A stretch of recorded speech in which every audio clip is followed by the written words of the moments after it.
大家好，我是彩虹。新解锁了一个糯米粉最过瘾又解馋的吃法，做法特别简单，相信我，这个你一定要试试。碗中倒入25克糖，20克炼乳，260克清水，充分搅拌均匀至糖融化，再加入230克糯米粉，20克玉米淀粉，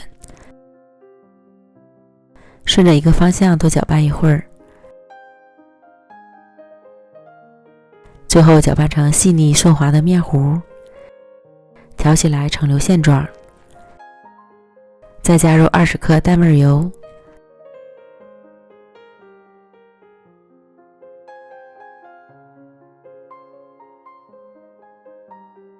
盖好静置10分钟，之后再把面糊搅拌一次。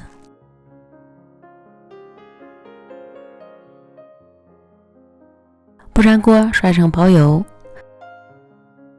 倒入一半的糯米糊，再均匀的撒一些自己爱吃的坚果和果干，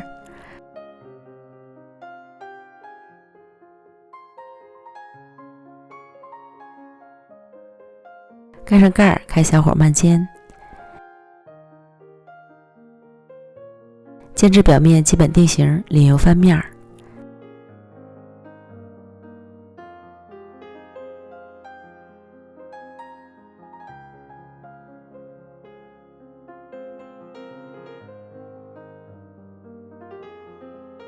再倒入另一半的糯米糊，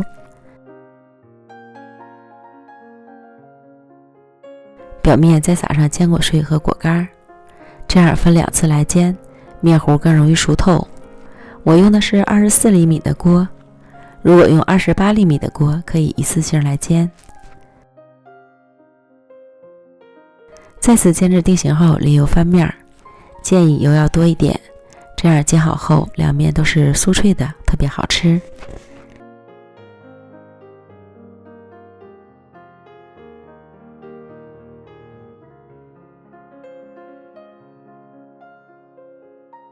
煎至另一面金黄酥脆即可出锅。